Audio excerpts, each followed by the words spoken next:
Buenas tardes a todos, brothers. Vamos a arrancar. Hatziel, brother. Es Hetzai, perdón. Hetzai.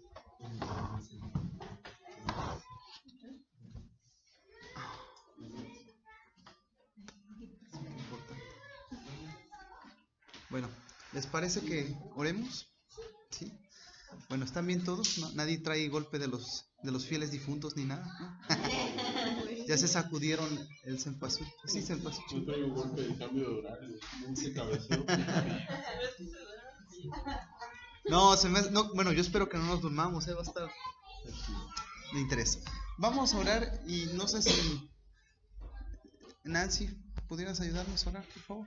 Fuiste la menos pecadora. Sí, tiene la cara de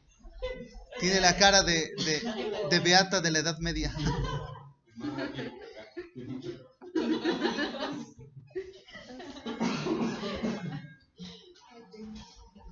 Gracias por este día, por este tiempo que vamos a estar reunidos, por el tiempo que nos ayudas a aprender, y te pido que tú nos puedas dar entendimiento de tu palabra, de cómo eres tú, Señor, tu carácter, y que puedas servirnos para querer ser más como tú, querer ser mejores, querer agradarte más. Y te pido que nos enseñes, Señor, en el nombre de Jesús. Amén. Bien, antes de que pues empecemos a platicar, a dialogar los asuntos pendientes que todos tenemos anotados en nuestras hojitas, voy a hablar de, tres cosas importantes que quisiera que como fundamento tuviéramos a lo largo de la plática de hoy. Número 1, yo estoy aprendiendo con ustedes también, ¿sí? Al igual que ustedes, tengo muchísimas dudas y muchas preguntas sin respuesta. En algún momento podemos llegar a una parte en que les diga, ¿saben qué? No tengo la más remota idea, ¿sí? Y no pasa nada, porque pues de eso se trata, estamos creciendo, ¿ok? Entonces, hay cosas que probablemente me quede corto. No solamente voy a tratar de hablar yo, también está Fer, que predica, Luz, Rafa. Entonces todos podemos aportar con lo que sepamos, nuestros conocimientos previos al tema. Número 2, hay algo dentro de la teología bíblica que se conoce como el misterio divino. ¿Qué es el...? Buenas noches. Hola, buenas noches. Ya que tú eres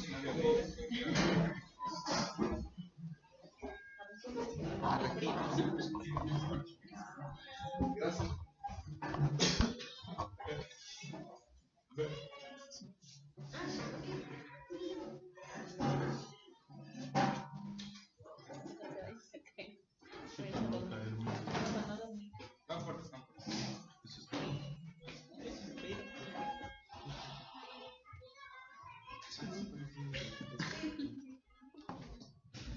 Bueno, bienvenida. Gracias. Y bienvenido. Gracias.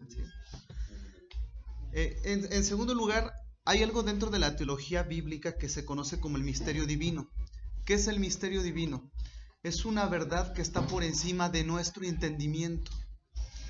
Es algo que por más que nos esforcemos lógica y racionalmente por entender, no vamos a lograr comprender. No es porque sea mentira o porque sea contradictorio, sino porque está más allá de nuestro entendimiento. Les pongo un ejemplo. ¿Han leído que en una de las cartas del apóstol Pablo a Timoteo, él en una doxología, en una expresión de adoración, llama a Jesucristo el supremo, el soberano y el inmortal? ¿Sí han visto que se le llama el inmortal? Ahora, ¿qué es inmortal? Que no muere. ¿Quién murió en la cruz entonces? Cristo murió el inmortal, pero entonces ya no es inmortal. Pero murió su forma humana. Murió su forma humana. ¿Jesús es la forma humana o Jesús es la forma espiritual? Las dos. Entonces, ¿murió o no murió? Porque si no murió, no resucitó. Sí murió, pero ¿cómo murió si Él es el inmortal? Por ejemplo, ¿no? Es un ejemplo, ¿eh? No se vayan a... Murió y resucitó, así es. Entonces ese tipo de cosas son bien complejas y es un misterio divino. Está por encima de nuestro entendimiento. Ahora, hay muchos postulados teológicos que sí tratan de explicarlos, pero algunos caen en el reduccionismo. ¿Qué es el reduccionismo? Simplificar algo complejo. Algo que es extremadamente complejo, simplificarlo de manera que parezca una caricatura. Y eso ya también está mal. Entonces, hay misterio divino y lo vamos a respetar. Y número 3, si algún tipo de pregunta se alarga, vamos a terminar con esa pregunta. Por ejemplo, la de Fer fue muy densa, pues vamos a aclarar esa. Entonces les pido que tengan amor y paciencia para que digan, es que yo traje mi pregunta y la mía no se contestó, ¿no? Y yo quería saber, pero a Fer le dedicaron media hora. No, vamos a ir con amor, calma, paciencia, y si no, pues añadimos otra en la semana. O no sé, Rafa, vemos la manera, ¿no? Bueno, como les dije, yo estoy aprendiendo con ustedes, entonces, pues espero que entre todos esto no sea un monólogo, sino un diálogo de la fe se dialoga, ¿sí? Y, pues, adelante. ¿Alguien quiere aportar algo? ¿Alguien quiere preguntar algo? ¿O quiere reclamarle a Dios? Ya se la está mandando por Facebook. Ya, qué bueno. Por WhatsApp.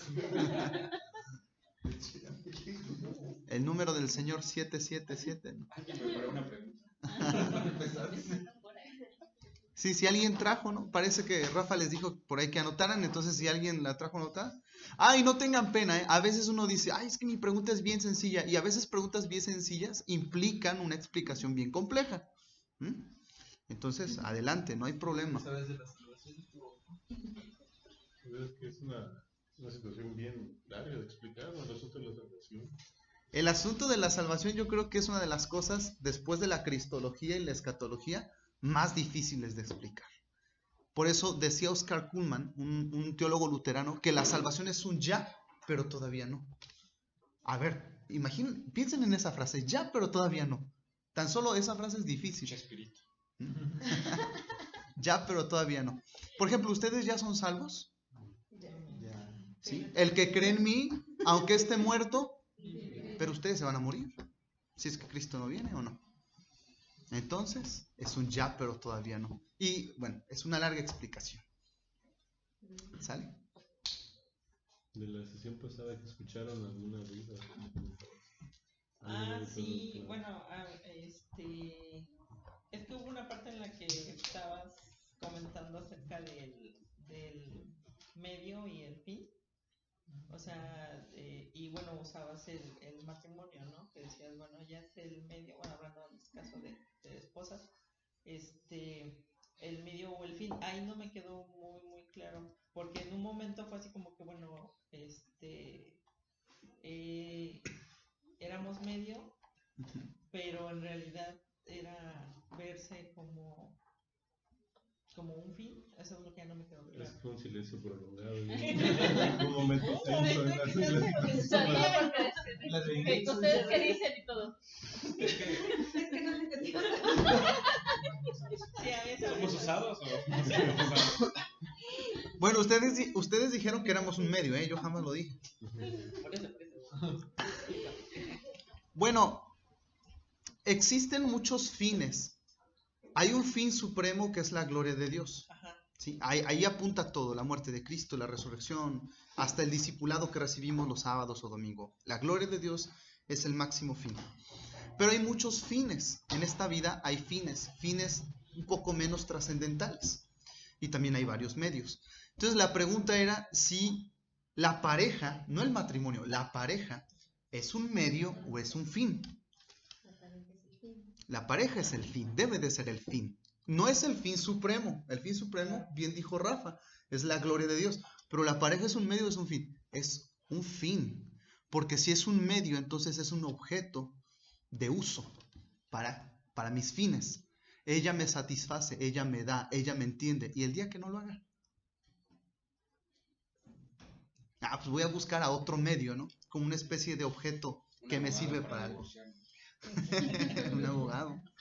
Entonces, no solo en el matrimonio, sino en todo. Por ejemplo, quienes trabajamos en el ministerio pastoral debemos de recordar que las personas no son un medio, las personas son el fin. Hay gente que ve en los medios el fin, por ejemplo, construir templos. Ese es el fin. Y todos los miembros de iglesia van a traer 1,000 pesos para el domingo de cooperación porque estamos centrados en construir un templo. Ese es un medio, pero puede llegar a convertirse en un fin. Los diezmos, ¿no? Ay, es que llegó fulano, no, llegó William y William tiene buen trabajo, no, pues yo lo veo casi con signo de dólares, ¿no? Yo no estoy viendo a las personas como un fin, estoy viéndolas como un medio. Las personas no son un medio, son un fin, ¿sí? Toda la infraestructura eclesial, toda la música, todo gira en torno a Jesucristo, ¿sí? Pero la iglesia es el fin del corazón de Dios, de Jesucristo. Él dio su vida por él. No porque Dios necesite la iglesia. Dios no necesita. Dios voluntariamente desea la iglesia, decidió amar a la iglesia. Entonces, tanto aquí, en la familia, el matrimonio, la iglesia, las personas no son un medio, son un fin. ¿Sale? Y bueno, pusimos la analogía del apóstol Pablo en Efesios 5, ¿no? Que así como Jesús amó a la iglesia, pues nosotros amemos a nuestra esposa o futura esposa. ¿Sí?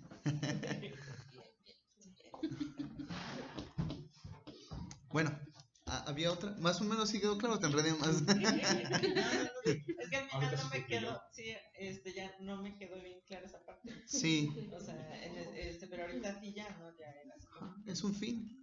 Es un fin, de manera que la persona amada, el día que no cumpla tus expectativas, no pasa nada. No fue creada para eso.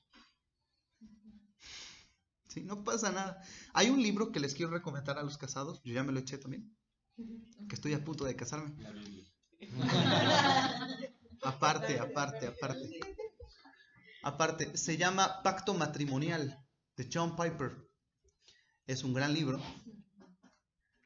Hace tiempo estaba gratis, pero ya no. Estaba gratis en internet, pero ahorita está, ¿sí?, en la librería aquí en Lucio, lo pueden comprar. Pacto Matrimonial. Y dice que el amor de Jesucristo y el matrimonio tienen una relación simbólica muy fuerte. Porque en la cruz Cristo amó por gracia, amó a personas que no se lo merecían. El matrimonio es lo mismo, es amar por gracia. Amar a una persona, respetar a una persona que no se lo merece. Entonces no estamos con una persona porque se lo merezca o porque se lo gana, sino por gracia. Da de gracia lo que... Pues está. Ustedes son buenos en eso. Entonces no estoy diciendo que sea fácil perdonar, ni estoy diciendo que con una oración de liberación vas a dejar de tener resentimiento. Perdón es un proceso, pero que va encaminado a la gracia. Nos perdonaron y nosotros perdonamos. La parábola de los deudores, ¿no? Es bien difícil. Yo no lo hablo como que lo hago, yo lo hablo como que esa es nuestra meta de llegar, de todos. ¿Sí? Bueno, ya. ¿Algo más? Sin miedo, sin vergüenza. Si no, yo los voy a empezar a provocar. Y van a ver, nos vamos a las 10. Dale, duda. La verdad es que no estudié. Sí, aquí es tu seguridad. Tu inseguridad no indica que eres salvo, tu seguridad no indica que eres salvo. O sea, me tengo que sentir seguro de mi salvación. Ese es un tema que vamos a ver después. Ok. No, si quieres lo platicamos. Yo soy una persona que creo que la salvación, cuando una persona la recibe como un don de Dios, no puede perderla. ¿Ok? Y creo que la mayoría de nosotros, bueno, hay brothers presbiterianos, bautistas, creemos eso, ¿no? No hay bronca. La pregunta es, ¿qué pasa cuando una persona, el 90% de su vida en la tierra, o su existencia en la tierra, fue cristiano, pero la pasó inseguro de su salvación? A lo mejor ese seas tú. En primer lugar, ¿por qué alguien dudaría de su salvación? Porque no conoce el evangelio. Porque no conoce el Evangelio. Porque le peca. Exacto. Gracias, hermanos Porque sinceros. le han infundido miedo. Sí. Miren, yo he conocido el Evangelio de manera sistemática, experiencial y mucho. Y a veces dudo de mi salvación. De hecho, déjenme decirles algo. Es natural dudar de nuestra salvación. El apóstol Pablo dijo en una ocasión: someto mi cuerpo a la servidumbre de Cristo. 1 Corintios o 2, capítulo 9. Dice, no sea que yo siendo heraldo de muchos venga a ser reprobado. Él no está diciendo que al final Dios lo iba a quitar o a arrebatar la salvación, sino que él se vigilaba constantemente para ver si realmente había creído en Cristo. No sea que se terminara engañando, ¿no? Es natural dudar de la salvación, pero bien dijo Getzaí, dudamos de nuestra salvación porque pecamos. Nadie empieza a orar, a buscar a Dios, a apartarse del pecado, a vivir una comunión con Dios bien tremenda y de repente dice, ay, como que dudo de mi salvación. No, dudamos de nuestra salvación después de un pleito no muy cristiano que tenemos en casa. ¿Verdad? Después de acciones no muy piadosas que tenemos, de pensamientos no muy santos o justos que tenemos. Es cuando dudamos de nuestra salvación. La pregunta es, ¿la duda de nuestra salvación será un indicador de que no somos salvos? Por supuesto que no. Hay 4 tipos de personas. Número 1, la gente que está bien segura que es salva, pero no es salva. Número 2, la persona que está bien insegura de seré salvo, no seré salvo, iré con Cristo, no iré con Cristo, y realmente es salvo. Número 3, el que está seguro de su salvación y realmente es salvo. Y número 4, el que está inseguro y su inseguridad es real, no es salvo. Ahora, saber en cuál de esos 4 grupos estamos es bien difícil. ¿Saben qué no me gusta de muchos predicadores de YouTube? Que te hacen sentir como que hay una fórmula secreta para que tú te des cuenta que no eres salvo. Entonces sí te dicen, no, a una audiencia, si tú has pecado, eres salvo, pero si tú vuelves a pecar, y tú vuelves a pecar, y tú vuelves a pecar, y tú vuelves a pecar, tú debes de arrepentirte porque tú vas directo al infierno. Y tú ves los subtítulos así en inglés con letras amarillas y dices, ay. Y hablo de gente de sana doctrina, ¿no? Mucho calvinista y todo esto. Yo no quería decir nombres. La pregunta es, ¿Sansón fue salvo? Sí. Está en Hebreos 11 como uno de los héroes de la fe. Ahora, si tú fueras pastor de una iglesia y una de tus ovejas fuera Sansón, ¿le dirías que es salvo? Pues, Ni tampoco que no es algo que porque deje a tiene Dalila. Que deje a Dalila y será salvo, ¿no? Esa sería una. ¿Saben algo? Nosotros no podemos decirle si eres salvo, no podemos decirle no eres salvo. Dios va a testificar en su corazón. Romanos 8 eso dice, por ahí del 8:16, el Espíritu testifica en nuestro corazón, el Espíritu Santo, de que somos o no hijos de Dios. Y sí, puede haber gente con una vida recta, moral, perfecta, que se vaya al infierno, ¿eh? Y puede haber una persona con una vida bien tambaleante, de esas ovejas que tienen apariencia de cabra y van a ser salvas. ¿Por qué? ¿Por qué? ¿Por qué, hermanos? Si se dan cuenta, Sansón es un héroe o aparece en la lista de los héroes de no de las obras. La gente que está en Hebreos 11 está en una galería de honor por su fe, no por sus obras.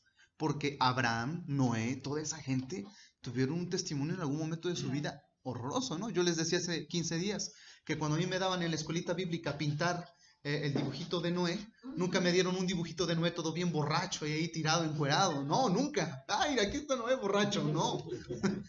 No. Me pintaban al Noé bueno. Sí. Sí, exactamente. Y cuando me pintaban a Sansón, ay, vamos a colorear a Sansón. Y le pintábamos el cabello. Nunca pintábamos a Sansón con Dalila y con la ramera de los filisteos. Nunca. Nunca. Son esas partes maquilladas para los niños. Pero que a lo mejor si dentro de nuestra pedagogía cristiana les dijéramos a nuestros niños, los hijos de Dios se equivocan, sería muy sano.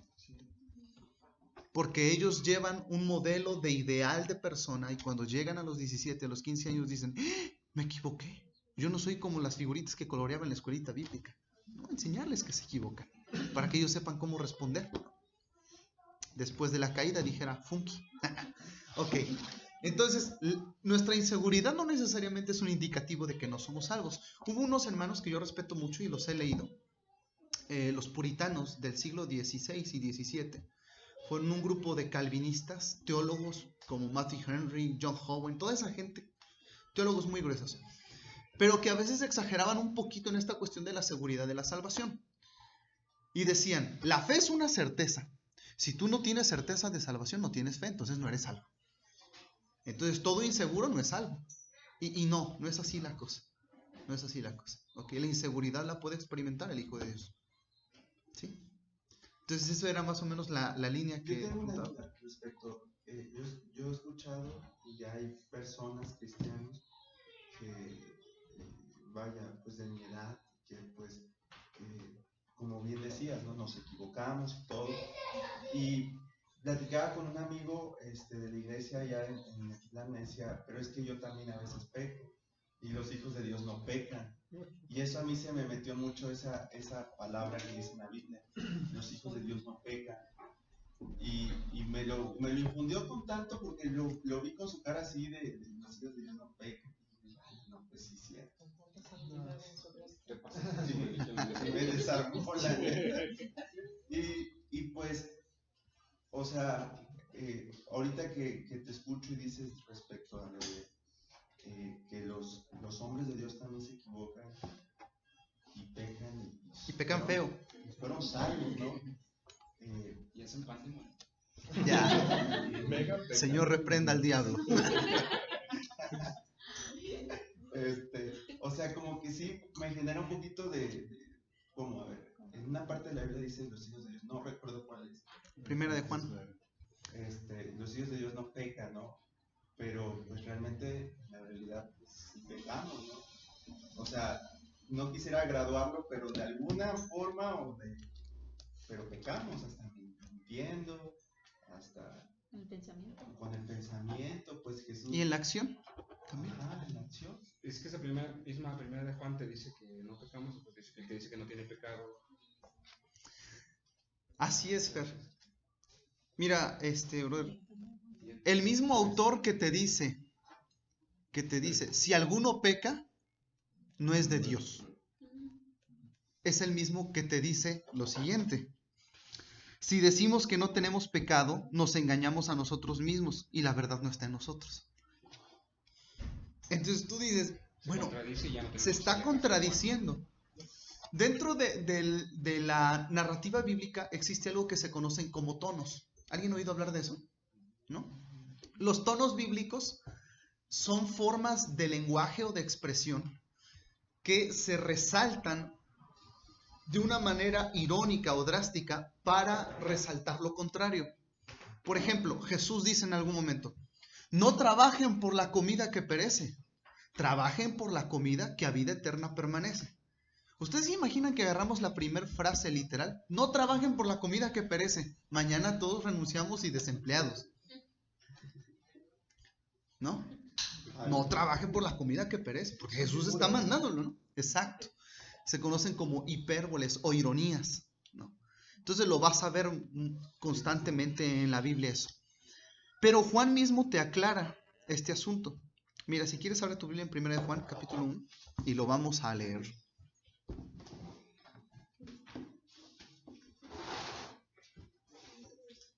Y van a ver una aparente contradicción de Juan, cómo primero sube los estándares de una manera que toda la iglesia sale condenada, ¿no? Pero a partir del capítulo 2 dice, pero no se la crean, no es tanto así. En serio, van a ver. Miren, 1 de Juan 1, 5. ¿Estamos todos ahí? Sí. Dice, este es el mensaje que hemos oído de él y os anunciamos. Dios es luz y no hay ningunas tinieblas en él, es decir, él es santo. Si decimos que tenemos comunión con él y andamos en tinieblas, mentimos y no practicamos la verdad.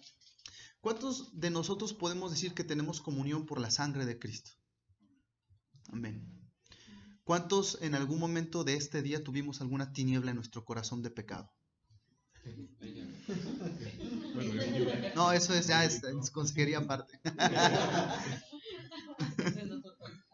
Es en otro tono. Dice, pues si andamos en tinieblas mentimos y no practicamos la verdad. Entonces, oye Juan, pues qué drástico, ¿no? 7. Pero si andamos en luz como Él está en luz, tenemos comunión unos con otros y la sangre de Jesucristo su Hijo nos limpia de todo pecado. Ahora, 8. Si decimos que no tenemos pecado, nos engañamos a nosotros mismos y la verdad no está en nosotros. Oh, por fin. No está diciendo que si andamos en tinieblas, estamos fuera de la comunión y etcétera. Pero ahora Juan me está diciendo que el que dice, yo no peco, es un mentiroso. Ahora la pregunta, soltamos tantito la Biblia. ¿Habrá pecados más graves que otros? Yo creo que sí. Sí. Con consecuencias más graves, sí. Consecuencias más graves. Pero, Nuestro nivel. Ajá. Pero como tal, pecados, tal vez no. Sí, digamos, ¿nivel de pecado? si nosotros consideramos, nosotros podemos decir si hay niveles. A los ojos de Dios es un pecado. Punto. Así es. O sea, hablando humanamente, hay pecados que tienen más consecuencias que otros, ¿no? Por ejemplo, si yo salgo y mato a alguien, no es lo mismo que si yo diga una mentira, ¿no? O que lo empuje nada más. No, que piense mal. O que piense mal, claro. Me robo un pan. Sin embargo, en el estándar santo de Dios, el que adultera en su corazón, es como que adulteró.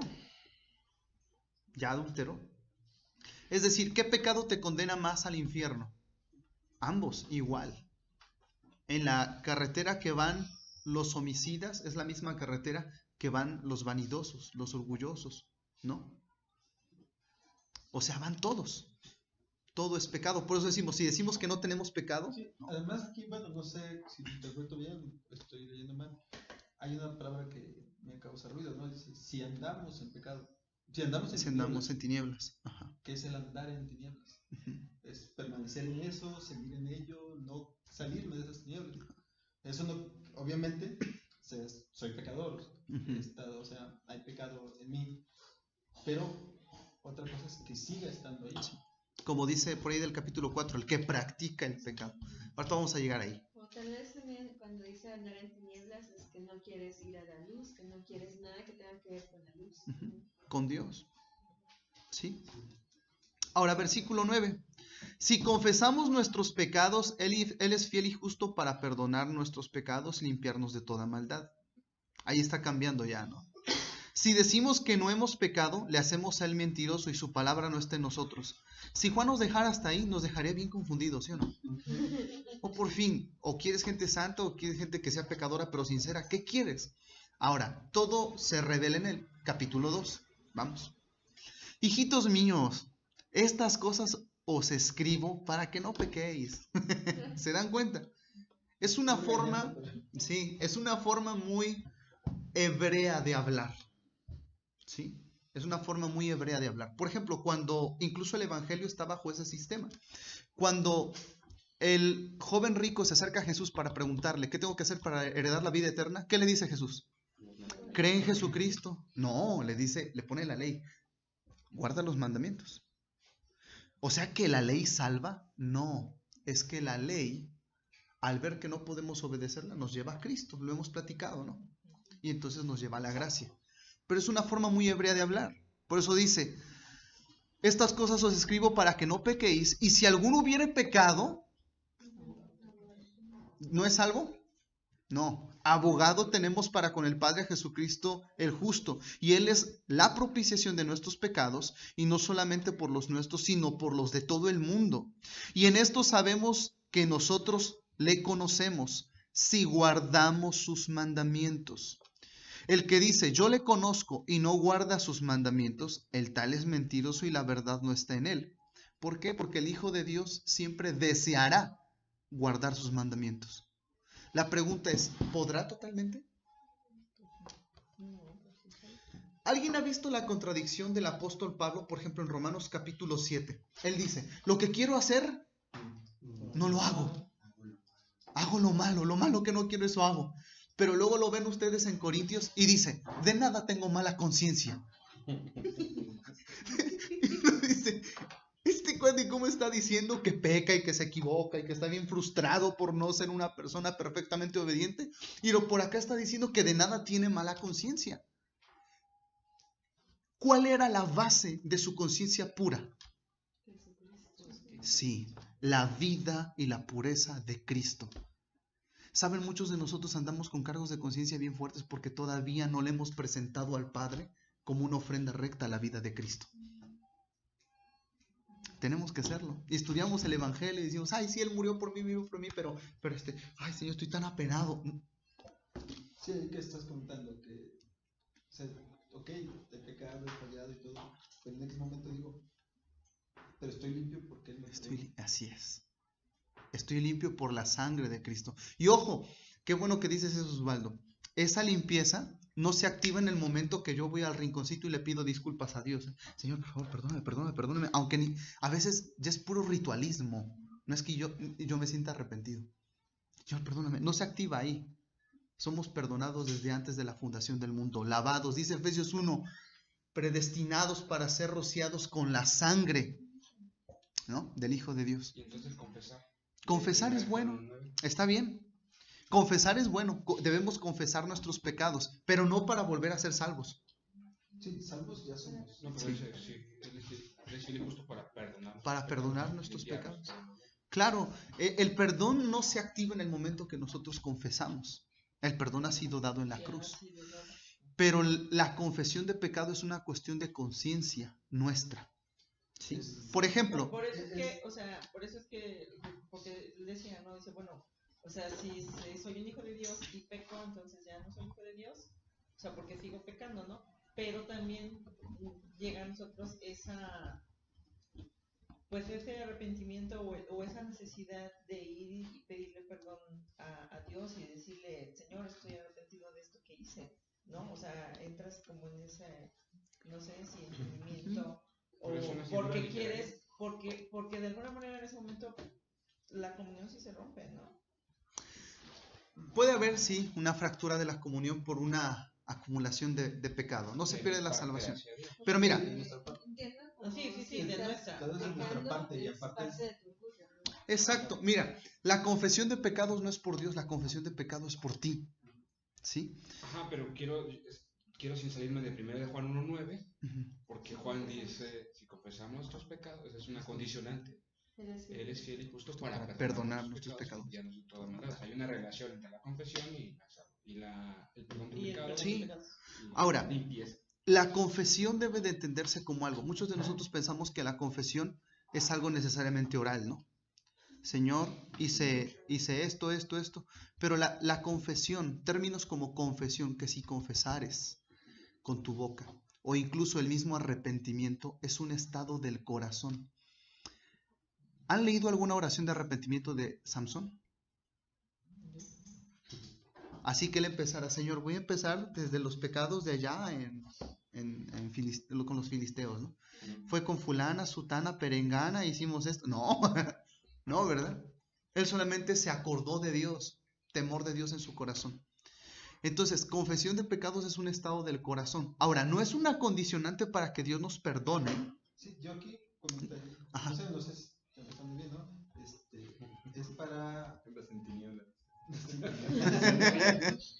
para mantener la relación, ¿no? O sea, con Dios, porque, digamos, Dios, nosotros somos predestinados, Dios nos amó, Dios nos perdonó, ya, pero de nuestro lado, de que le fallamos, es la confesión que, como comentas, que no, obviamente no es oral o algo así, como dices, es un estado del corazón de nuestra relación para con Él, y es pues para mantener esa relación, porque si no nosotros mismos nos podremos ir hundiendo, ir tropezando. ¿Podríamos considerar que la confesión, más que una condición, sería una consecuencia de ser nuevas criaturas y de mantener esa relación como parte de nuestra responsabilidad como seres humanos, en lo que Dios nos permite esa libertad de hacer, de llegar a un punto de decir, sí, Señor, la regué porque quiero seguir manteniendo. Sí me queda claro. Además, dice, si confesares eres fiel y justo para perdonarnos, pero no dice que en ese momento que lo estás confesando.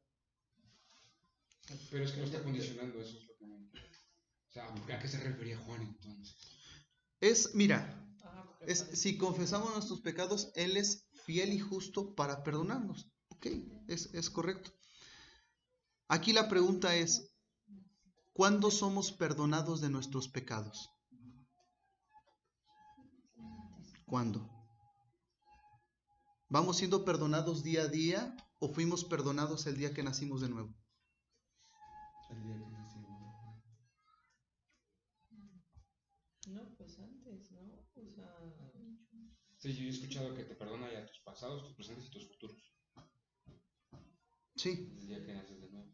Y no solo el día que naces de nuevo. Dice Colosenses 2 que en la cruz, perdonándonos todos los pecados. Sí, claro. Y desde antes de la fundación del mundo estamos perdonados. Sí. Ahora, ¿por qué entonces aparece esta condición? ¿Será entonces que Dios me desperdona o le renace el rencor y tiene que volverme a perdonar? Pero Señor, si nací de nuevo en el 2007 y tú sabías que iba a pecar y pues yo en el 2007 me perdonaste todos los pecados. Es más, desde antes de la fundación del mundo me perdonaste pasados, presentes y futuros. ¿Qué onda, no? ¿Por qué tengo que hacer una confesión de pecado? La confesión de pecado es por mí, no es por el Señor. Y Él es fiel y justo para perdonarnos, claro. Pero no debe de entenderse netamente como una condicionante, sino como que Juan está hablando en lenguaje humano, en lenguaje terrenal. Supongamos que Fer chiquito, quiebra un plato. Una tablet. ¿En qué momento lo perdonas, Fer?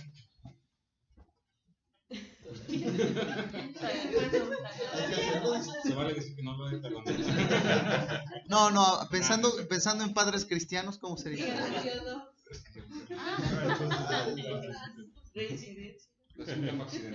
Un Padre Nuestro en cada escalón. ¿En qué momento lo perdonas? Es que no cambia tu amor, el amor por tu hijo. O sea, justamente es lo que le contaba yo. O sea, cuando un hijo comete una falta, no disminuye tu amor por él. No. Y a lo mejor dices, te duele en el alma y dices, pero a veces es necesario dejar que ellos reconozcan, me equivoqué, perdón. Exactamente. ¿No? O sea, y no es porque esté uno enojado, que ya me pediste es perdón. por él. Es para que ellos como que crear esa conciencia precisamente en ellos. Sí. Si Fer quiebra las tablets. ¿Pero en qué momento lo perdonas? Exactamente. ¿En qué momento lo perdonas? Tú lo perdonas hasta el momento que te dice, papá, perdóname porque... O él ya está perdonado. Porque puedes estar esperando nada más que te lo diga. Ya. Pero él ya está perdonado desde antes que lo diga. O si no lo dice, le va a caer la ira de Fer. Le cae la ira, me pide perdón y lo perdono. Ya está perdonado, ¿no, Fer? No es ser humano. Ya está perdonado. Pero no... ¿De qué? ¿De qué? Exactamente. Es mentira. Exacto, ni siquiera haría falta que te pidiera perdón porque tú no has manifestado enojo hacia él. Y estaba más pequeño. Claro. Y era más caro, ¿no? Pues sí, fue. Sin embargo, no creo que sea correcto que digan, pues sí, ya lo perdoné, que ni me pida disculpas. No. Es que una confesión es por él, no por ti. Es por él. ¿Y por qué es tan importante la confesión? Porque no quiero que esto también se convierta en algo ritualista, ¿no? Pequé y ahí voy a la confesión. Señor, pequé, ya lo dije. No. Como los católicos. Como los católicos. Sí, exactamente. Muchas veces sí, bien, brother, lo dices exactamente. Muchas veces vamos a confesar pecados a la iglesia, pecados de los que realmente ni arrepentidos estamos. Por ejemplo, decimos, ¿cómo me cae gordo William? No, yo lo digo y me cae bien gordo, Y yo voy el domingo y digo, Señor, pues yo lo perdono. Ya no pasa nada, lo perdono. Pero no es cierto, no he decidido perdonarlo. ¿Por qué? Porque yo sigo deseando que le pase algo malo, que Dios haga justicia y derrame su ira sobre él, que me defienda porque soy hijo de Dios y... Lo digo en esta enoja de cuando le pasa, eso le pasa por haberme. Sí. Y cuando algo malo le pasa me da gusto. Cuando algo malo le pasa me da gusto. Entonces me doy cuenta que no. O a veces, miren, a ver, vamos a hablar a corazón abierto. ¿Cuántas veces hemos pedido perdón de un pecado? Que pedimos perdón porque tenemos que pedir perdón, pero no queremos dejar de cometerlo. Porque es muy cómodo. ¿A poco no? Sí. Es, ay, Señor, perdóname porque pues tiene 3 años que no voy a visitar a mis papás de una llamada, pero tampoco quiero ir ahorita. Pero pues perdóname mientras, no sé que caiga la ira a la mitad del año. Sí, pasa. Perdóname porque decía esa mujer que vende las tortas, pero mañana voy a volver a pasar porque necesito comer. En vez de evadir ese pecado, dame fuerza para que mañana ya no la vea con esos ojos. La vas a seguir viendo. Los tacos. Porque al otro día vende tacos. El martes y jueves, lunes, miércoles, sí, María. Es ahí por lo... Es que es más fácil. Algo hipotético. No, que esté por la casa, no. O sea, es más fácil decir, ay Dios, tú ayúdame, perdóname, en vez de rehuir esa responsabilidad. Y ya no paso, de punto, ¿no? Ya no Sí. Eso que dices es bien importante y me recuerda una frase de Jonathan Edwards que decía él en uno de sus sermones: hermanos, no tienen idea cuántas veces he tenido que arrepentirme de mi falso arrepentimiento. ¿Por qué? Porque muchas veces nosotros decimos, ay Señor, perdóname, así bien mexicano, ¿no? Perdóname porque, ay, pues tú sabes que en el trabajo al jefe le estoy quitando, ay, perdóname, pero esta semana todavía le voy a quitar. Ya de la quincena que viene en adelante ya empieza la vida de santidad. Por eso decía el autor de Proverbios, o no recuerdo quién era, el que decía, el que cubre su pecado no prosperará, pero el que lo confiesa y se aparta, porque confesarlo no es todo decir, ya, el que lo confiesa y se aparta. Entonces, sí, pero el mero sentimiento de culpabilidad no es arrepentimiento, ¿eh? A veces el sentimiento de culpabilidad son ondas que te metió la iglesia, miedos del rapto o de tu familia, ¿no? El arrepentimiento no es aquel que te hace confesar, es el que te moviliza a apartarte. Hay muchos pecados hoy en día de los cuales nosotros todavía no nos hemos arrepentido. ¿Por qué? Porque arrepentimiento es un proceso en la santificación. Ese pecado que no has dejado de cometer, que reincides, llámese amargura, ira, rencor, lujuria, es algo de lo que todavía no te has arrepentido. Tu espíritu se aflige, pero no te has arrepentido totalmente. El arrepentimiento no solo es la confesión, sino el apartarse. El que lo confiesa ahí, se aparta. O fíjate que yo he escuchado a mi mamá, a mi papá, ¿no? Que le dice a mi hermana y a mí, ¿no? Hagan las cosas bien para que les vaya bien. O sea, y realmente no es una cuestión de que te arrepientas de lo que estás haciendo. Por ejemplo, en mi caso, a veces no es que tanto me arrepienta, sino lo digo, lo tengo que hacer bien para que me vaya bien. Ya.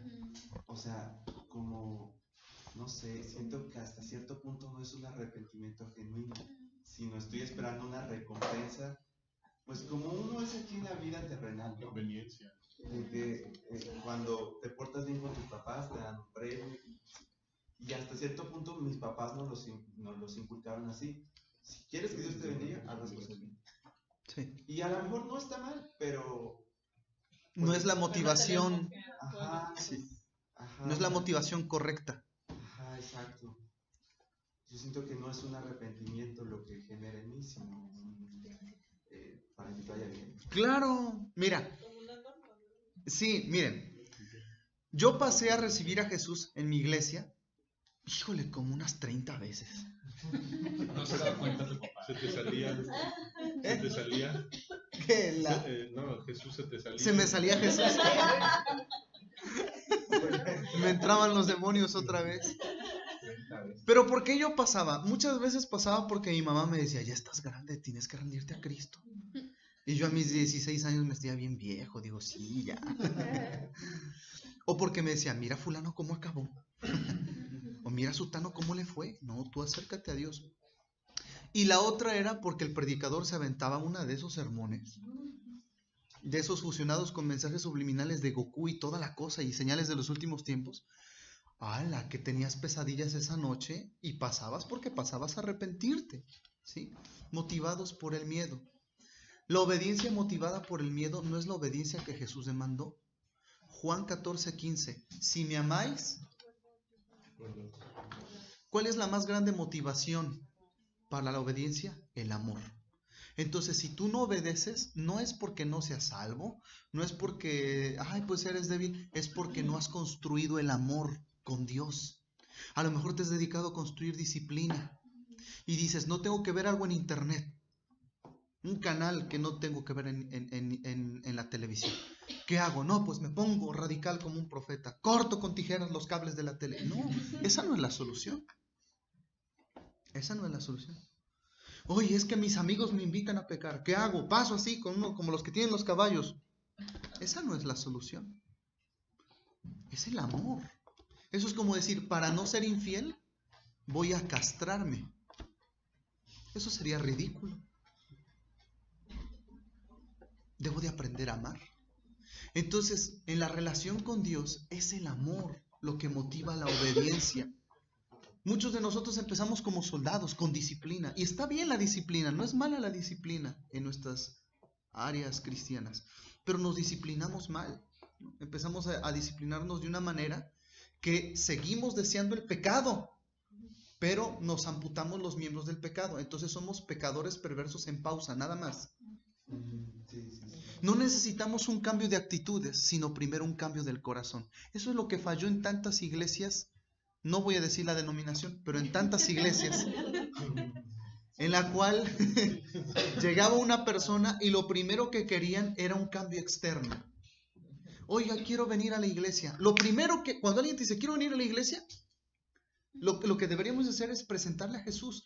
No en un día, mira, te voy a presentar a Jesús. Él quiere. No, sigue viniendo, escucha el evangelio. 6 meses, 1 año, conoce a Jesús. Pero no, lo que la gente quería. ¿Quieres conocer a Jesús? Deja de tomar, deja de fumar, deja de bañarte, deja de esto, deja todo. Tratando de cambiar a las personas por fuera, sin entender que lo primero que tiene que cambiar es por dentro. Si un transvesti llega a la iglesia y yo le quito los implantes, las zapatillas y todo, pero su corazón no ha cambiado, es el mismo pecador por dentro. Por eso la regeneración no es algo que manipule el predicador ni las mamás. Es una obra soberana de Dios en el corazón. Dios abre el corazón de las personas. Entonces a veces en vez de regañar a los adolescentes hay que orar por ellos. Hay que orar más por ellos y presentarles a Jesús. Enamórate de Cristo. Sí. Bueno, ya de lo que dice él, a mí me pasaba otra cosa, ¿no? Que cuando me hacían algo malo, siempre a mí mi mamá me decía, tienes que perdonar. Y dice, pero tienes que perdonar porque Dios da el pago a cada quien. Entonces mi sed de venganza decía, no, sí, yo los voy a perdonar, pero tengo que esperar el día en que Dios haga justicia por mí, ¿no? Y yo reconozco que hasta hace poco tenía esa mentalidad, hace tiempo nos pasó un problema, y yo sé, sí tengo que perdonarlos, pero yo quiero que también Dios me defienda, ¿no? Y que yo quiero que Dios haga algo por mí, ¿no? Entonces entendí que debo perdonar, no porque... Sin esperar venganza. No porque yo quiero que Dios haga venganza por mí, ¿no? Sino porque como Dios me perdonó a mí mucho, entonces yo también tengo que perdonar, y lo que yo tengo que perdonar es mínimo, ¿no? Pero siempre tenemos motivaciones equivocadas, como estabas diciendo hace rato. Qué bonito eso que hablas del perdón, porque sí es cierto. Muchas veces se dice, perdona, mira, perdona, y ya Dios se encargará. Y ese Dios se encargará, ya tú lo ves en la mente de que lo vayan a botar en una bolsa negra al río.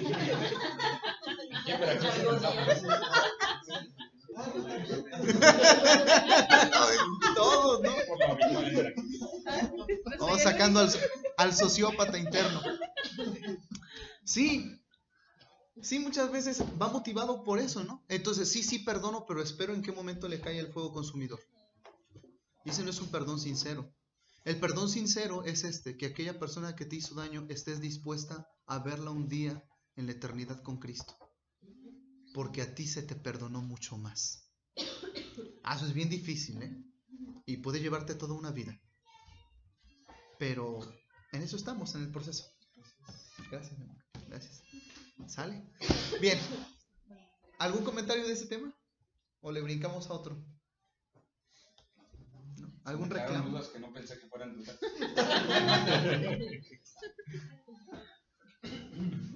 ¿Sí? ¿Seguros no? Ok, pasamos a otro. Otra cosa. ¿Anotaron? No anotaron, se me hace que nada en casa, ¿verdad? Para dudas, ¿no?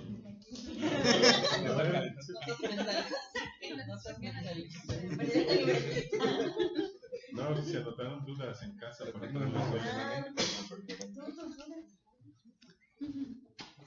Acerca del infierno, el reino de Dios. ¿Qué más pusiste? La comunión o la Santa Cena. El reino de los cielos, los dones. Bueno, ustedes dirán.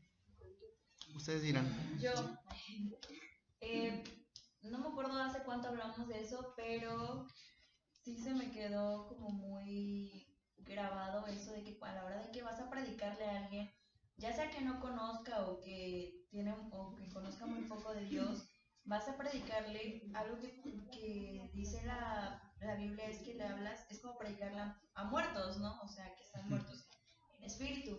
Entonces, ¿cómo sería la forma más correcta, más viable de poder empezar a predicar a alguien que no conoce el Evangelio?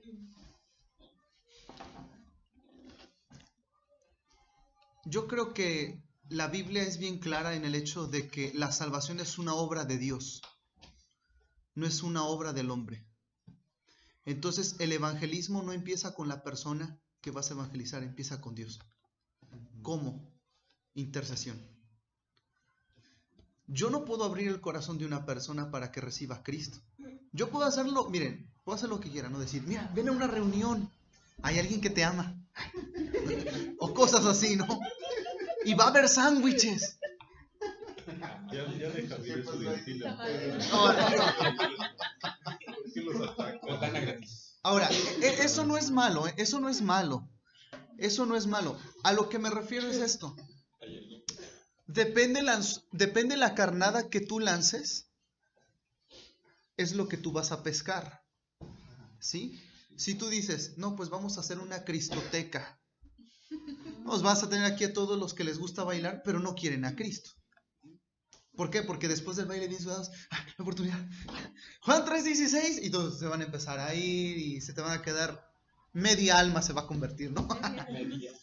Entonces, la salvación de una persona no es algo que yo puedo manipular o hacer. ¿Saben el evangelismo dónde empieza? Empieza en semanas y meses de oración, de rodillas, orando por una persona.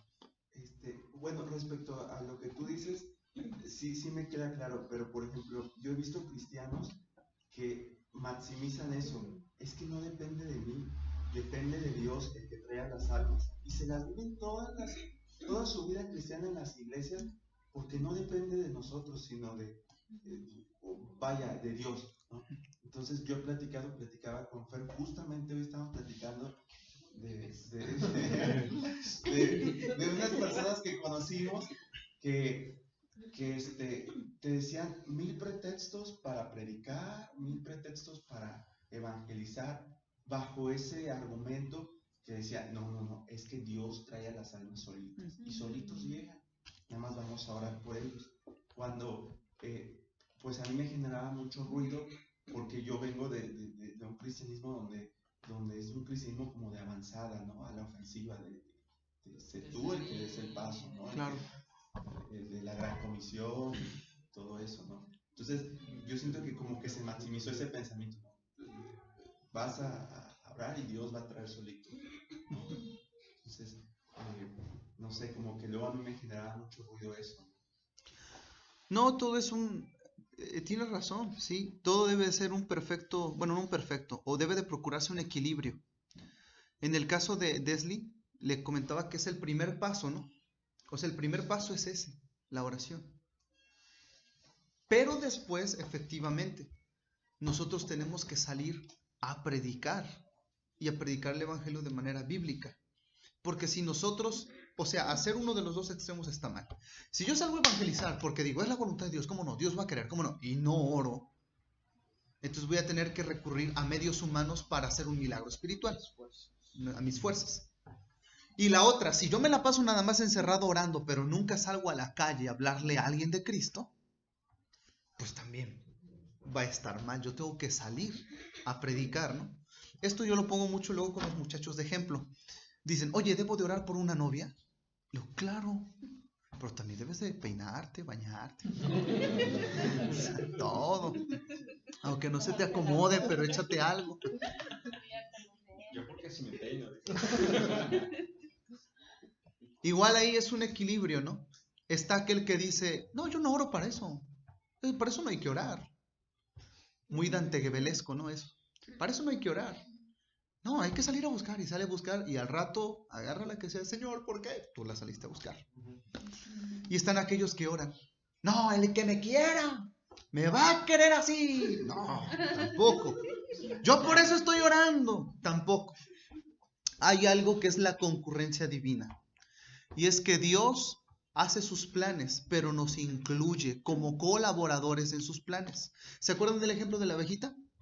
¿Sí? ¿Quién hace crecer la flor, Dios o la abeja? Dios, a través de la abeja. ¿Se acuerdan? Sí. ¿Quién nos da leche para tomar en casa? ¿Dios o la vaca? Dios. Pero es del lechero que usa la vaca. Gracias, es cierto. Sí, cierto. Dios, el lechero, la vaca. Y si es la caja, toda una empresa. Toda una empresa, sí. Pero ustedes se imaginan que yo me pusiera como los israelitas cuando cayó maná. Señor, estoy orando. Aquí van a llegar la leche y la miel. No. Entonces, cierto, tienes razón. Más que una cuestión de definirse por uno de los dos, debe de ser un equilibrio de ambos. El primer paso es, yo debo de empezar a orar por esa persona. El segundo paso es, yo debo de acercarme a hablarle. Ahora, no necesariamente el primer día que me lo encuentro, le voy a decir, ¿no? ¿Sabes que hay un lago de fuego? No. A veces hay que saber acercarse. ¿Saben que es mucho más fácil acercarse a alguien con quien tienes una relación que a alguien con quien no conoces? Luego hay vecinos a los que les hablamos de Cristo y nunca les hablamos. Dice, me vino a ver porque quiere meterme a su religión. ¿Se acuerdan cómo se acercó Jesús con la mujer samaritana? No le dijo, oye, ya que vienes por agua, te voy a explicar aquí 5 puntos que tienes que creer. No. Le dice, oye, dame de beber. Así, una forma. Sí, ¿ibas a decir algo, Osvaldo? Sí, es como comentaba, además, no me voy a acercar muchas veces diciéndole, bueno, a veces cuando se hacen campañas y eso, que es una forma, ¿no? Pero muchas veces, como dices, ¿no? Con los conocidos, que sabemos que no conocen del Señor, generalmente no nos acercamos, o no, siento que no deberíamos acercarnos diciendo, ¿sabes qué? Eres pecador y esto, así como, no, es a través de la convivencia que tenemos con ellos, de la forma en que nos conocen, de la forma en que, sin saber que seamos cristianos o no, digamos, reflejemos el amor del Señor. Así es. Ya a través de eso ya podrías decir, oye, puedes hasta generar dudas en ellos de por qué eres de cierta manera, por qué no eres de cierta manera. Digamos, siendo un ejemplo, ¿no? Porque no siempre sucederá así. Muchas veces, pero ya te conocen de cierta forma como para decir, ok, te escucharé. Sí. Y mira, Osvaldo, eso que acabas de decir es algo que hoy en día las iglesias de crecimiento han olvidado. ¿Qué entendemos por discipulado? A ver, cuando dicen, es que estoy formando un discipulado. ¿Qué es discipulado? Andarte en tu con tu libro de preguntas y respuestas. Exactamente. La pregunta es, ¿Jesús cómo discipulaba? Sí, enseñaba doctrina, ¿no? Parábolas. Pero, ¿ahí se acababa el discipulado? No. Convivía con ellos. Salían a recoger espigas juntos, a pescar juntos. Andaban de viaje en viaje juntos. A Caná de Galilea, a la fiesta, a las bodas, se los llevó a todos. Es decir, discipulado.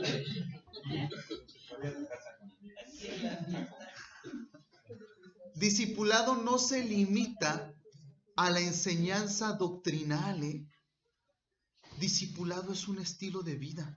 Hacer discípulos es un estilo de vida. No solamente decir, oye, ¿lo estás discipulando? Sí, lo veo cada jueves y le atizo información. Es un estilo de vida. Es estar con la persona. Es estar para la persona. Entonces eso que dices es bien importante porque hoy en día tenemos una forma de discipular como un tipo de capacitación.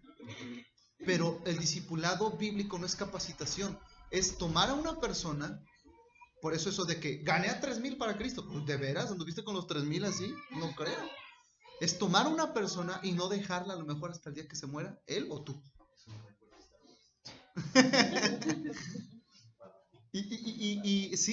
y orientarla, ayudarla. Ese es discipulado.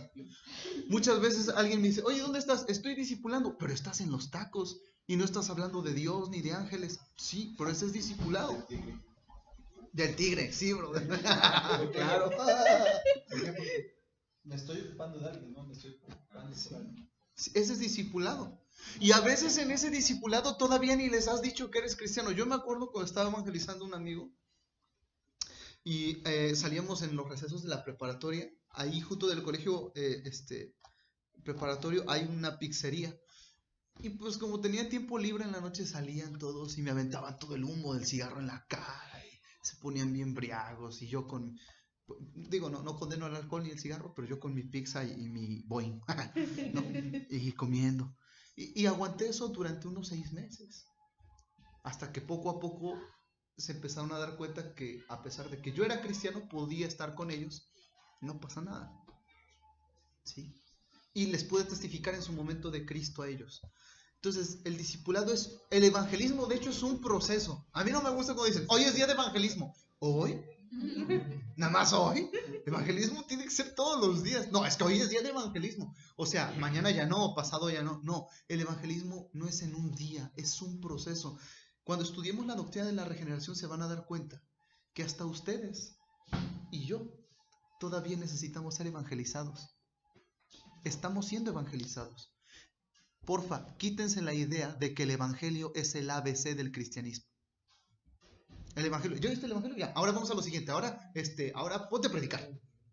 No, el evangelio es el fin, es el mensaje, es el núcleo. Yo me predico el evangelio a mí todos los días, y busco quien me lo predique. Evangelismo no es para almas nuevas, es para todos.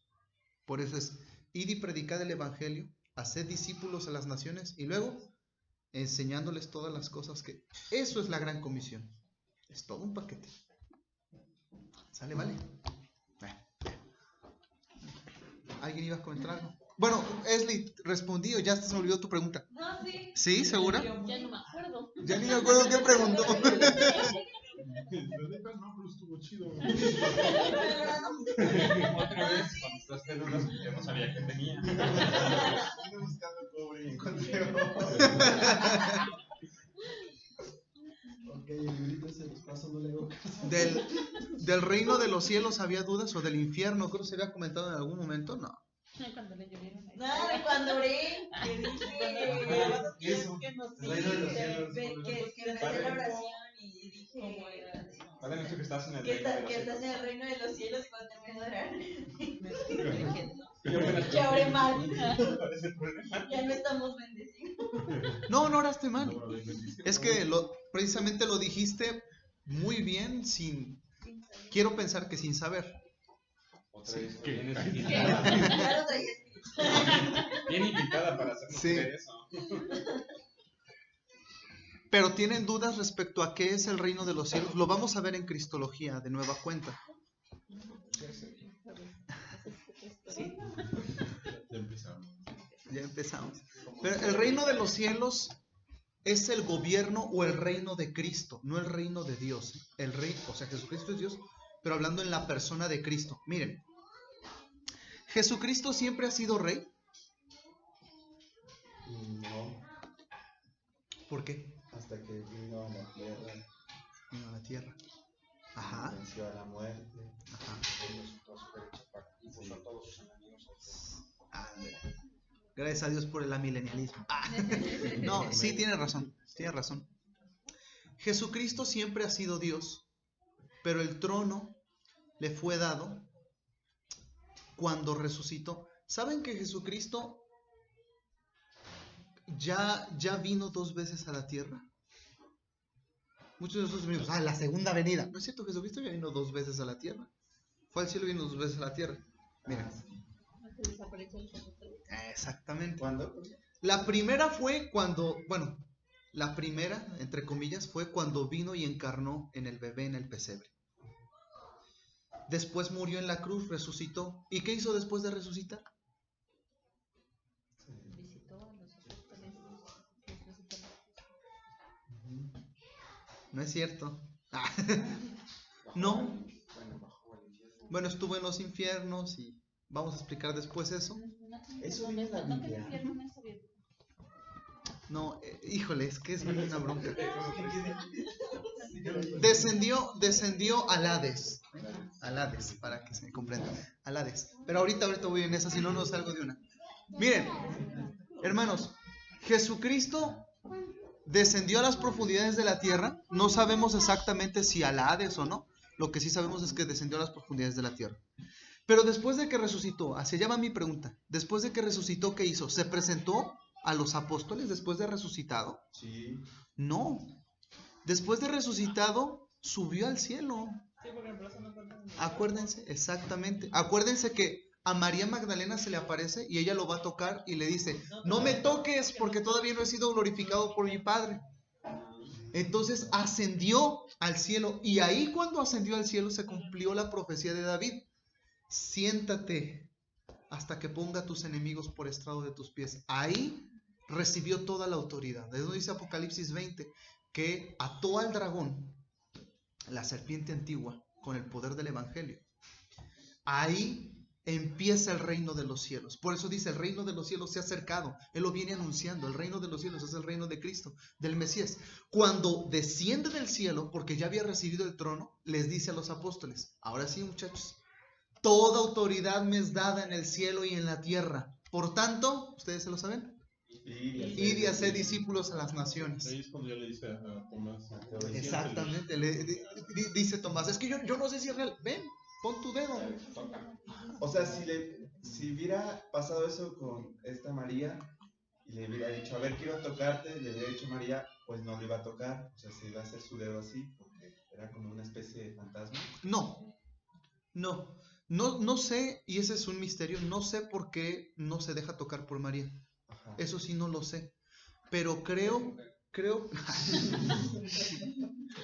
que tiene que ver más con el hecho de que María ya lo estaba adorando y él quiere ascender primero al Padre y recibir el reconocimiento del Padre. Pero la verdad no sé a qué se refiere o por qué no quiere ser tocado. Pero eso que dices, brother, es bien importante. Porque la muerte de Jesús fue corporal, Ahorita que entremos en Cristología van a ver que fue corporal. Y su resurrección también fue corporal. Jesús no resucitó con otro cuerpo, resucitó con el mismo. Cuando tú resucites en el día postrero, resucitarás con ese cuerpo. Reconcíliate con tus orejas y tu nariz. No son un defecto. Dios a Dios no se le pasa la mano. Eres una creación perfecta de Dios, bajo un mundo caído, sí, pero serás glorificado. La glorificación nos librará de la maldición, de la enfermedad y la muerte, pero no nos librará de que si yo tengo orejitas...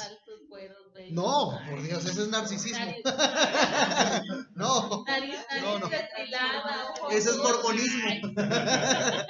Ese es mormonismo. Sí, el que fue blanco será blanco, el que fue negro será negro. ¿Sí? Esos no son defectos. Pero, por ejemplo, cuando el cuerpo, cuando somos llevados al cielo y el cuerpo pues queda terrenalmente. Es que ese es el estado intermedio. Yo hablo de la resurrección cuando Jesucristo vuelva.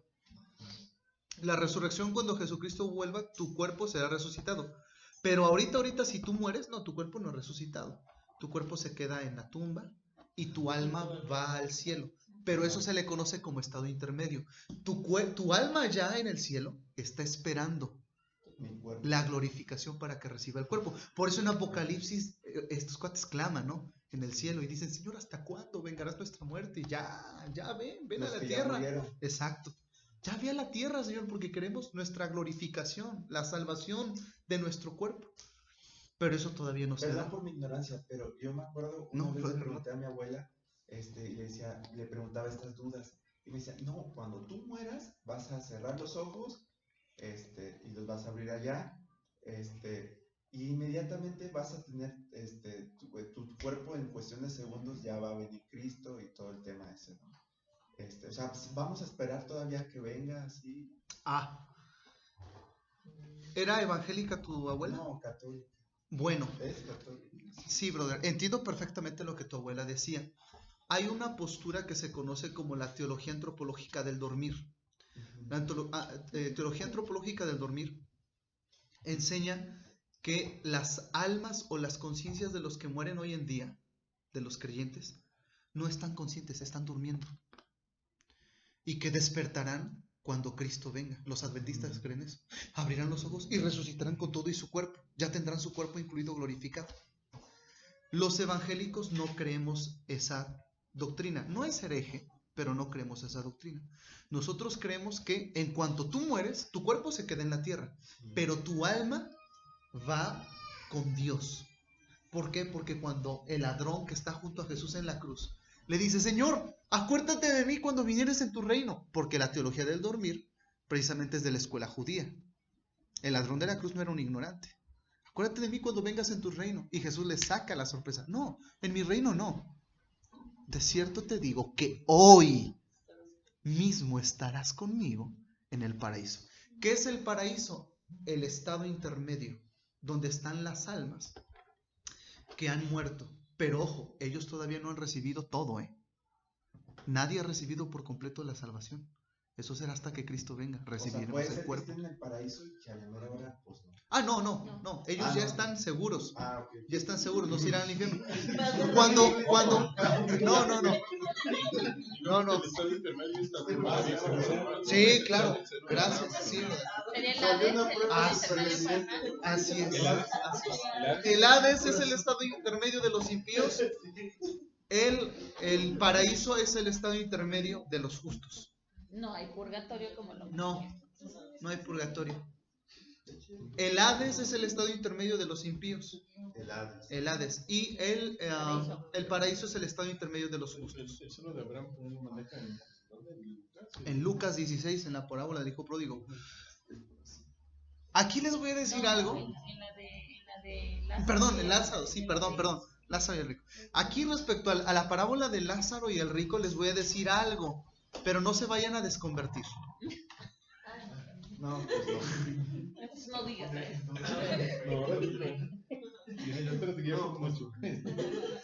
Ya tienen. Ya hasta nos digan.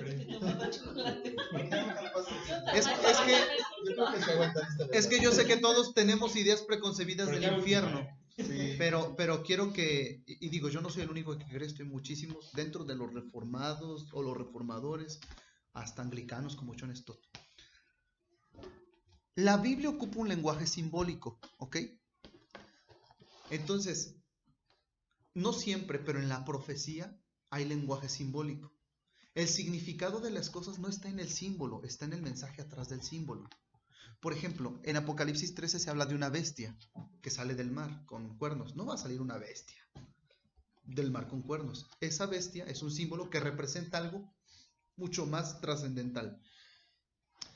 Cuando se habla del infierno, del Hades, nunca vamos a llegar a saber qué es, al menos en esta vida. Porque tanto Jesús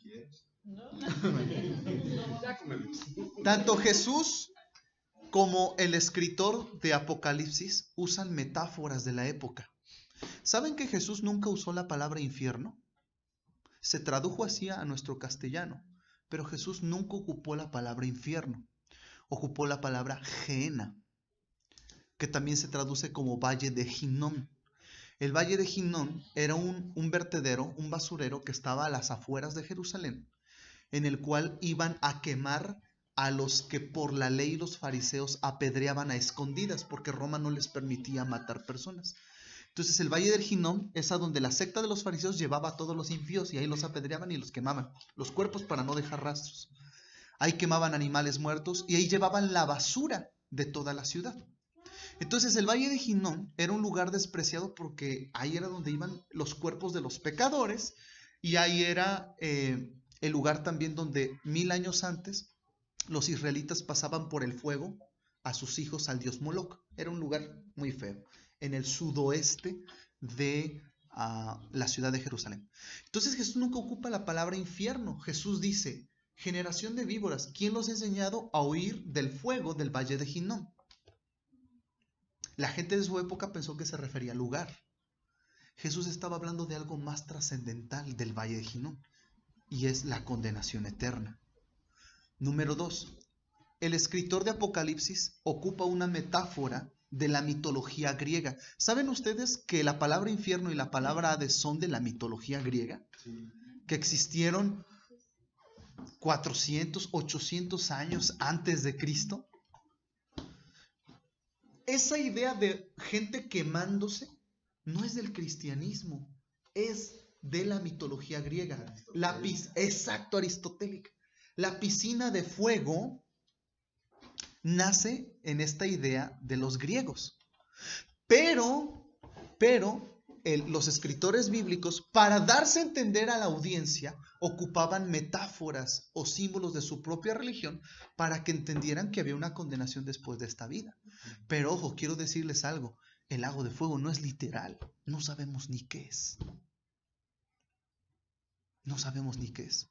Tenemos que entender el Apocalipsis simbólico. Por ejemplo, al inicio de Apocalipsis se dice que el Cordero, que no habrá ni día ni noche, ¿no? Porque el Cordero será la luz de toda la creación. Pero luego se dice que ellos serán atormentados de día y de noche. Por fin. Se dice del infierno que es lugar cuya oscuridad no puedes ver ni siquiera tu propia mano. Pero si hay flamas de fuego, sí puedes ver tu mano con una antorchita, ¿no? Y piensa en el primer siglo donde no había luz eléctrica. El fuego era lo que te iluminaba. Saber realmente qué es el infierno, a menos de que veas uno de esos que lo visitó y que vea a John Lennon. Pero esas son mentiras, con todo el respeto que me merecen. Son mentiras. No sabemos cómo es el infierno, no sabemos cómo es el lago de fuego, no sabemos cómo es el Hades. Solamente hay algo que describe, es la eterna separación de Dios. Y eso ya debe de ser un infierno. La eterna separación de Dios. Exacto, lo contrario. Decían los teólogos de los primeros siglos de la cristiandad que más que ser un lugar, era un estado del alma, consciente, pero es un estado del alma, no sabemos qué es.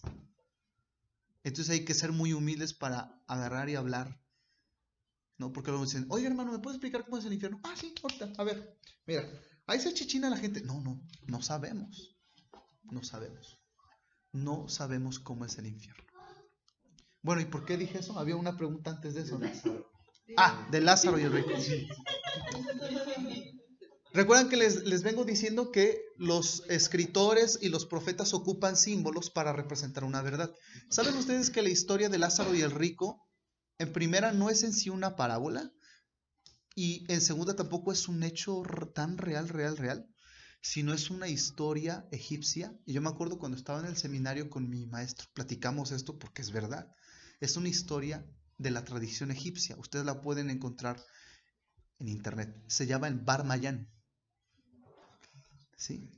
Pero me llama la atención que Jesús la usara para hablar de la condenación eterna y le agregara elementos judíos. ¿Qué era el seno de Abraham? Los judíos tenían la idea de que al morir iban a estar en el regazo de Abraham. ¿Sí? Ahí. Era un hebraísmo que representaba amistad, intimidad. ¿Sí? La pregunta es, ¿ustedes creen que el seno de Abraham sea literal? ¿Que los justos nos vayamos ay, con Abraham por la eternidad? No. Sí, no, exacto. Tampoco lo son las llamas que consumen a Lázaro, al rico. Porque a veces decimos, no, el seno de Abraham no es literal, pero las llamas sí. No, sobre todo porque esta es una historia pagana que Jesús usa para explicar una verdad trascendental. ¿Cómo es entonces la condenación? No sabemos. Solamente sí te aseguro que es un lugar a donde no quieres ir. Pero no sabemos. Búsquenla, Bar Mayán, y van a encontrar. Y vaya, eso todo mundo De los filólogos lo saben. Ajá. Bar-Mayán con B de burro. Bar-Mayán. ¿Doble B? ¿Barba? No, Bar-Mayán. Bar-Mayán. Pero, por ejemplo, esa parte del Rico y Lázaro la he escuchado más como para explicar que los muertos no vienen. Podría ser. Es un buen referente. No está mal. Miren, toda la escritura y las parábolas tienen una intención final. No debemos de desvirtuarla. ¿Cuál es la intención del rico y Lázaro? ¿Enseñar la doctrina del infierno? ¿Cuál era? Jesús está hablando de un diálogo anterior, un contexto. Bajo ese contexto, era la idolatría por las riquezas. Lean el capítulo anterior y lean el capítulo siguiente y la idolatría por las riquezas. ¿Por qué creen que cuando está el rico en el infierno, le dice todavía, hijo, digo, ¿qué hijo de Dios va al infierno? Hijo, tú tuviste tus bienes en la tierra. A ver, pensemos cristianamente, paulinamente, que tú te vas al infierno. Le dice, Señor, ¿por qué estoy aquí? Porque tú tuviste tus bienes en la tierra. Eso no encaja dentro de la teología cristiana. Lo que pasa es que está hablando de la idolatría de las riquezas. Anteriormente dice, nadie puede servir a dos señores, o sirve a las riquezas o sirve a Dios, ¿no? O sea, ese es el contexto. La parábola del buen samaritano, ¿cuál es la enseñanza que nos deja, por ejemplo? ¿Ayudar a los necesitados? ¿Esa es la enseñanza del buen samaritano? No. No. Porque al final pregunta Jesús, ¿quién es mi prójimo? ¿Y cuál es la respuesta?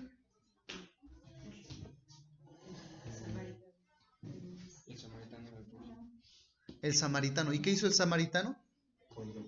Fue el que ayudó. No fue el que estaba tirado, agonizando. Fue el que lo curó. Lo que pasa es que los judíos odiaban a los samaritanos y no podían soportar la idea de que de un samaritano viniera algo bueno. Entonces dice uno, dice Jesús, amen a su prójimo. Y contesta uno, ¿quién es mi prójimo? Ah, ¿quién es tu prójimo? Está un hombre tirado en la calle. Pasa un levita. No lo levanta. ¿Hizo bien el levita o hizo mal? Hizo bien. Los levitas no podían tocar un cadáver. Hizo bien. Luego, ¿quién fue el que pasó? Un sacerdote, creo, ¿no? Un sacerdote. Tampoco podía tocar un cadáver. Pero pasa un samaritano, de esos que violan la ley, que sí pueden tocar cadáveres inmundos. De esos que ustedes tienen como pecadores, de esos que ustedes tienen como miserables, que no los dejan entrar al templo, que los dejan en el patio y que los han apedreado en el valle de Hinnom. Y lo ayudó. Ahora pregunta Jesús, ¿quién es micrófono? Y ya los saduceos, no, pues el que ayudó de él, amen a su prójimo, amen a los samaritanos. Entonces, bueno, yo había leído esa parábola en todo, porque he escuchado a muchos predicadores que la predican, valga la redundancia. Y todos hablan de lo mal que hizo el levita, de lo mal que hizo el sacerdote. Y yo también me casé con esa idea no, es que uno representa a la figura como religiosa, a la otra... Sí, Marcos Vidal hizo una canción muy bonita de eso. Ajá.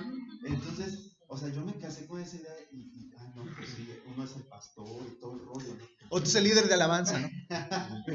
Sí, pero pues la verdad no le había dado esa no. Vaya, esa interpretación que viene de la ley misma, ¿no? Y de la ley misma de Levítico. Y hemos juzgado al levita y al sacerdote como malos, pero lo que Jesús trata de dar a entender es que tu prójimo, el que puede salvarte la vida, puede ser ese a quien tú desprecias. Pero aquí ya entendimos que la parábola del buen samaritano no es ayudar al necesitado, sino amar al que desprecio, porque muchas veces él puede extenderme la mano. Él es mi prójimo también. Sí, bueno, ¿cerramos? Ah, no, quedan 25 minutos. ¿Cerramos? Sí, cerramos. Órale, sale. Y ya lo que comemos, si hay alguna duda. Órale, pues. Tú no comes. Ah, no, yo quiero comer. Aquí te damos tu paquetito para A llevar. Sale. Terminamos. Gracias por su paciencia. Bueno, creo que no hubo tanta duda. Así que en Cristología no me estén dando la... En Cristología vamos a tener 1 o 2 clases de introducción. ¿Ok? Vamos a tener 1 o 2 clases de introducción. Todo lo que necesites saber. Sí, súper. Y luego vamos a tener 3 meses de hermenéutica. Sale. 2 clases de introducción y 3 meses de hermenéutica. Porque para que aprendamos hebraísmos, todo esto de lo que venimos hablando. Sí. Todos tienen celular, ¿verdad? Descarguen del Play Store esta que se llama, estas Biblias, estos iconos, se llama Biblia Interlineal. Viene en inglés, pero no importa. Ajá. Interlineal. Hay una que dice hebreo y otra que dice koiné. Del Play Store descargan las dos para tener la Biblia completa. Hebreo y koiné. ¿Con C? Con K. Interlineal. Ajá. Esa nos va a servir si de repente necesitamos corroborar una palabrita o ahí. La vamos a usar en hermenéutica. Biblia Interlineal, mira, es un icono verde. Ese es el último. Ándale. Ajá. Ah, aquí está. Esta, ¿no? Dudaron de No, está bien. El App Store creo que no está. La verde, pero hay 2 verdes. la verdad. Las dos, descarga las dos verdes. Sí, mira, una tiene como una letra judía, que es el Aleph, y otra tiene el libro verde nada más. Descarga esas dos y las vamos a usar. Si no es Reina Valera, yo. Sale. Pues Vamos a pasar a... ahí están las